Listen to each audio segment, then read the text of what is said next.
Vamos lá.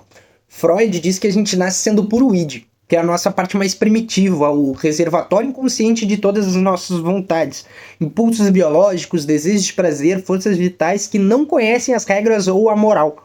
Conforme crescemos, a gente desenvolve o ego, a nossa consciência que tenta lidar com a realidade, e o superego, o suprimidor social feito de regras e punições. Essa mistura é resposta para a gente conseguir viver em grupo. Nietzsche também fala sobre isso através da má consciência, que seria uma ideia ancestral desse superego. E a partir desse cenário que entendemos o além do homem, o Ubermensch, e a evolução do camelo para leão e depois para a criança.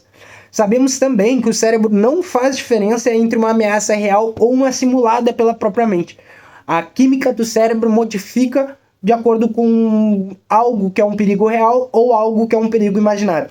Partindo daí, a gente tem o nosso id, a nossa vontade pura desde criança, nascemos com ela. Conforme crescemos, vemos que não podemos ter tudo no mundo exterior e isso nos força a criar o superego, aquele que suprime a vontade para podermos viver em sociedade. O ego fica no meio disso, tentando equilibrar o que a gente quer e o que nos deixam fazer. O ego, ao criar suas regras de conduta para medir esse caos, define a nossa ética. Quando o ego é muito suprimido pela sociedade de várias formas, aí entra o biopoder, mas isso é assunto para outra hora, temos uma ética que é modificada pelo externo de forma fácil, ou seja, uma ética que é puramente moral e submissa. Agora, quando temos o controle sobre o suprimir a vontade, ou seja, quando o ego consegue suprimir o próprio suprimidor, o superego, temos o além do homem, ou seja, temos a vontade do id de, por exemplo, comprar uma pizza ou tentar alguma coisa nova, tá? Nessa situação, a gente vai ter uns 3 tipos de caso aqui. O caso da pessoa que nega a pizza ou novo por causa do pensamento, o que os outros vão pensar, ou qualquer coisa desse tipo, deixando o superego esmagar sua individualidade. E aqui a gente tem o camelo, que aceita tudo e é facilmente controlado. Fala para pensar A, ele pensa A.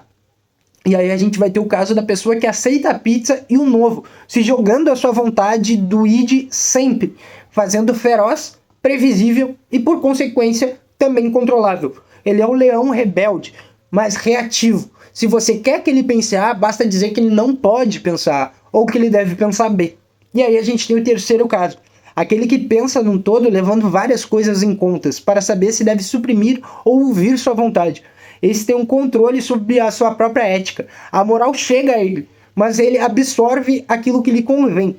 Ele sabe levar todos os pontos ao cálculo para saber se realmente vale a pena matar a vontade de comer uma pizza hoje ou se vale a pena deixar para lá. Ele tem o conhecimento de entender que quando quer algo novo, pode negar o pensamento de o que vão pensar com um contrapensamento de só se vive uma vez, mas ao mesmo tempo sabe que nem tudo que é novo e gera vontade é válido. Como dito antes, ele analisa o quadro todo, e por isso que é difícil saber o que ele vai fazer. Pois se o quadro todo visto por ele esquecer algum pequeno detalhe, muda todo o resultado. Se ele vê todos os detalhes, o resultado é outro. Isso torna a criança o além do homem, o Ubermensch. Nesse caso final, o que seria quem já não tomou uma decisão no passado, no presente, ficou sabendo de mais coisas sobre essa situação e pensa, eu teria tomado uma decisão diferente no passado por causa disso que eu sei agora. Então, no meio da ansiedade, a criança sabe respirar para acalmar usando a mecânica e a química do próprio corpo. Ele sabe aceitar o pensamento ruim que vem e deixá-lo sair sem pesar, usando contrapensamento. Ele entende que se existe um abismo entre o pensamento e o que é falado, a fala e a escuta e o entendimento, na verdade, a gente está todo mundo sozinho, cada um em seu próprio universo mental. E ao abraçar essa solidão, saber que todos estão assim, ele não se sente só, transformando a sua prisão de solidão em um paraíso de solitude. Entende que se não existe um real significado, como diz no budismo, tudo é nulo, nós temos o potencial de decidir o significado. Isso nos dá algum controle sobre as emoções, logo sobre o sentimento, fazendo de nós quase uma máquina de tempo e de realidade. Mas isso eu vou explicar no próximo vídeo.